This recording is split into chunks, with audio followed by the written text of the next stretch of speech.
Hi, I'm Rick at Rick Turns, and today's video is... Hello, I'm Rick Morris, and this is the Rick Turns channel. I've gotten some negative comments on my videos lately. I thought I would share them with you.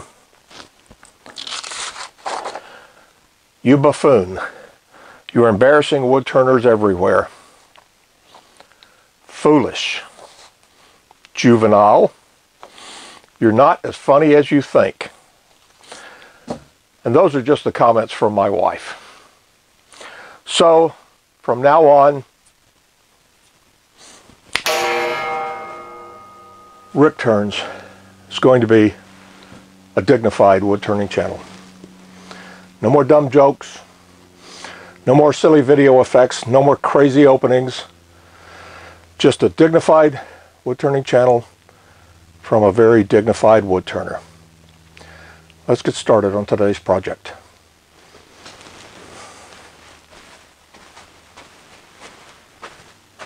I've had this bowl blank sitting around my shop for probably 5 years. Haven't done a thing with it. What I want to do is finish this bowl off, but I also want to put some special, embellishments on it. The wood's not real figured or anything, although it does have a nice knot right down at the bottom. You can see there was some, looks like some ambrosia starting there, but it never got very far. What I'm going to do is cut a fairly large groove in here into the wood. Still got a lot of thickness right there.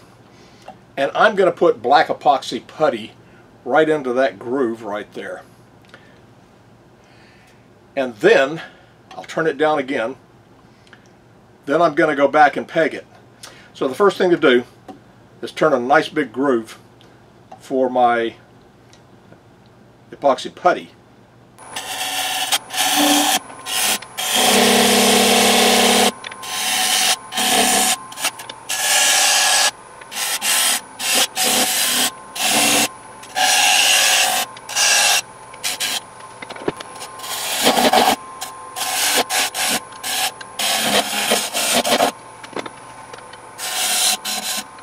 Now this is the epoxy putty I'm using. It's not milliput, it's epoxy.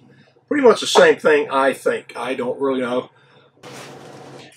Now I am going to weigh it here.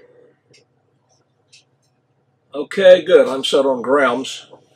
I'm not sure how much I'm going to need for this slot all the way around here, but it's probably going to be a pretty good bit. So I'm going to go out and gouge out a bunch here.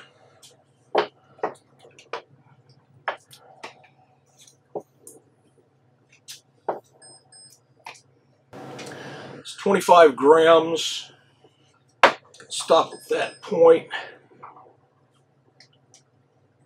I should go up to 50 grams here. It's 45.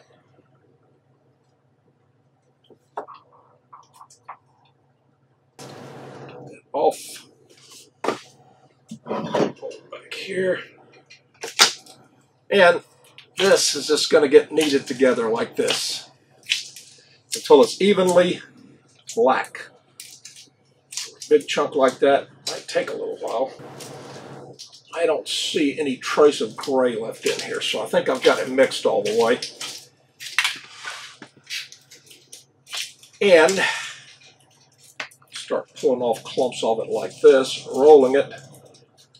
This is where it's going to go, right in here.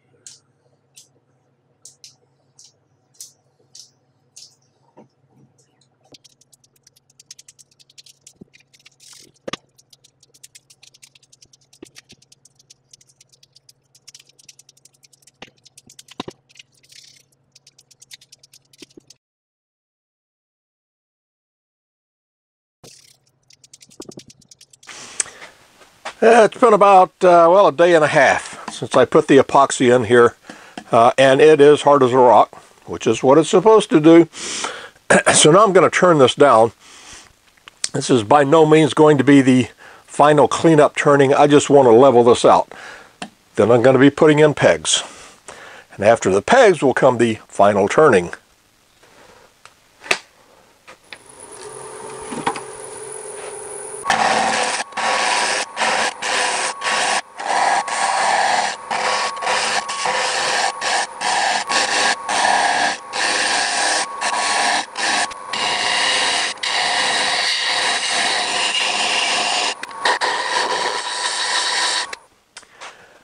I've mounted my indexing jig right here. This outside ring of dots right here is 2.5 degrees each dot.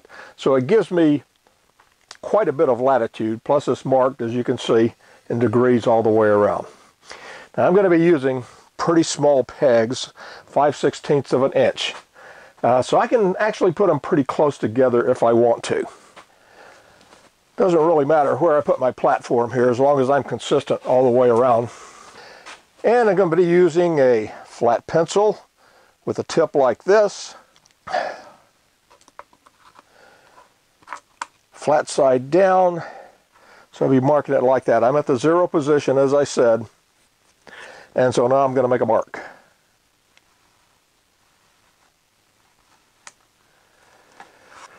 So here I'm going to go up to 10 degrees here.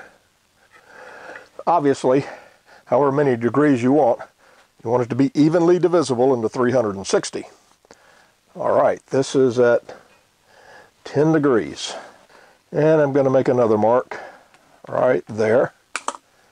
So I'm going to make a mark, 10 degrees, every 10 degrees, all the way around the perimeter of the bow. That is my last mark at 350 degrees. Now, what I neglected to do earlier was put a line right down the middle, and that'll be the line where the pegs are going to center, and I do need that since I'm going to be drilling those holes by hand. Set my dividers here for half of this distance right here. Turn this on slow.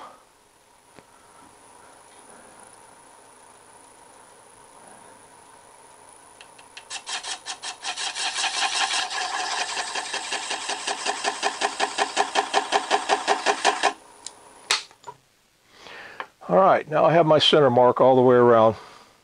I'm going to be using my indexing jig again, just to hold it in place so that I can drill it a little more reliably than holding it here and holding the drill right here. And I've got one tool rest here set just like that. So between this line here, the tool rest, the jig, I should be guaranteed of accuracy, because if I'm not accurate, I'm going to regret it.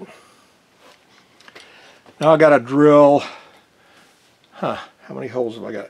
10 degrees, 36 holes. Of course, I'm using a Forstner bit.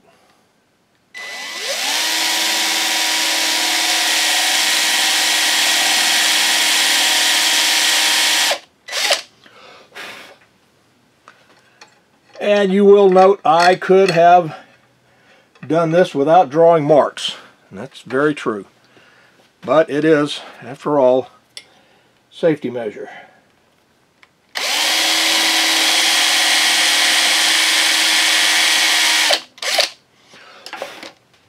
I've got all the holes drilled. There's 36 of them. 360 degrees divided by every 10 degrees. I've got quite a few pegs here. Now these are river birch pegs. Kind of a light brownish red, something like that. They'll darken down a little bit, but I don't think they're going to darken down too much. I've got a bunch here, probably 40, maybe even 50. Only need 36, but got a plan for the worst. And I've got glue. This is regular old carpenter's glue. So now it's a matter of just putting some glue in. I'll do 4 or 5 peg holes at a time. Not worried about it slopping over the outside because I'll be turning that down again. And we got 4 there. You see these pegs. Before I cut these pegs, I colored the back or the front, depending on how you look at it, with a magic marker. It's a tapered plug cutter, and this is the smallest end of the taper. I want to make sure, because it's hard to see when you just look at it. It doesn't look that tapered, but it is.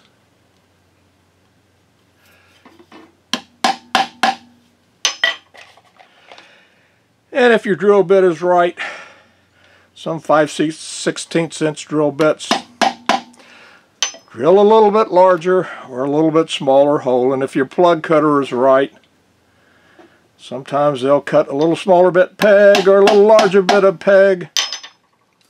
If everything's right, they'll go in just perfect like this.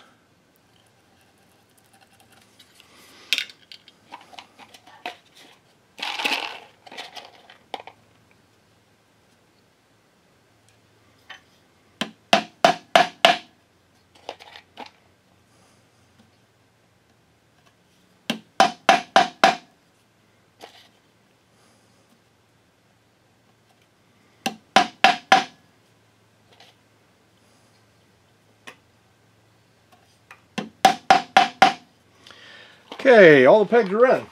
It's about a day and a half after I put the pegs in. They've certainly had plenty of time to for the glue to set. Now it's time to trim the pegs flush down to the surface here. Now I could do this with a gouge, I could do it with a scraper, I could try shear scraping it. I've tried all of those things. Almost invariably what will happen is at least one peg, and sometimes more than one, will break off instead of cleanly cut, and they'll break off slightly below the surface, and when that happens I have to drill it out, put in a new peg. Just in case I've got extra pegs here, but what I'm going to do is sand them flush. It's a little bit on the time-consuming side, but it generally will not break any of the pegs unless I'm terribly rough with sanding, and I don't think that's going to happen. So I'm going to have to turn on the dust collector. It's going to be noisy.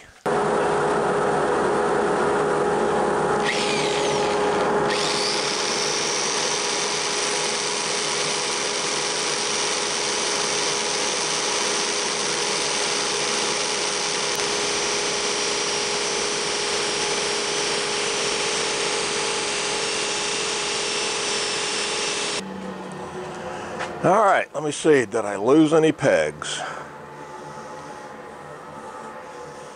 Amazingly, no, everything is intact. And now I'm ready to start turning again. I've got to clean up the outside of the bowl. You can see some smears of epoxy putty there and there, and there's a chunk, all right. Anyway, time to get out the shear scraper, I think.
Now it is time to start on the inside of the bowl.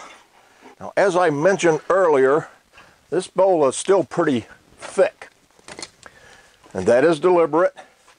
I didn't want it real thin when I was doing this work on the outside. So let me see how thick it really is. We're at about 3/4 of an inch. Yeah.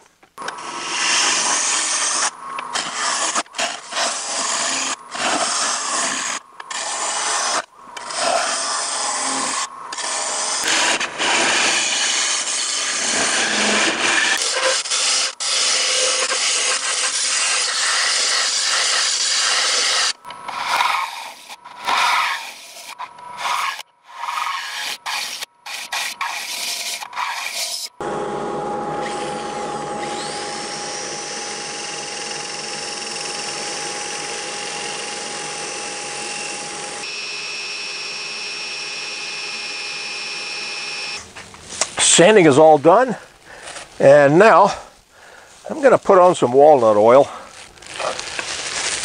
This is Mahoney's Finishes Utility Finish. Okay, utility it is. I've got a good coat of walnut oil on there. I think I'll put some more on the inside because it does soak it up so much.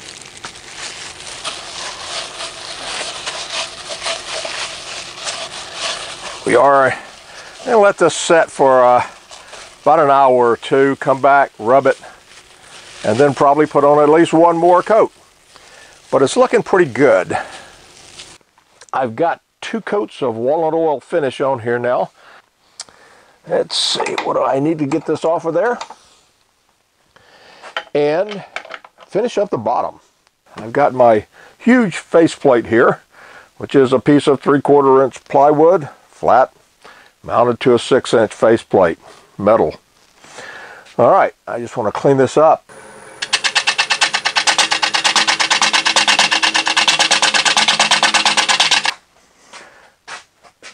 All right, as you can see, I've got this nub in the center. Didn't want to try and remove it on the lathe, and I don't want to try and chisel it off.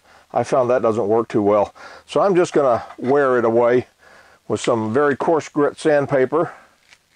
This is about 60 grit I'll use to get most of this. Then I'll switch to finer grits and I'll sand all this. Getting pretty close.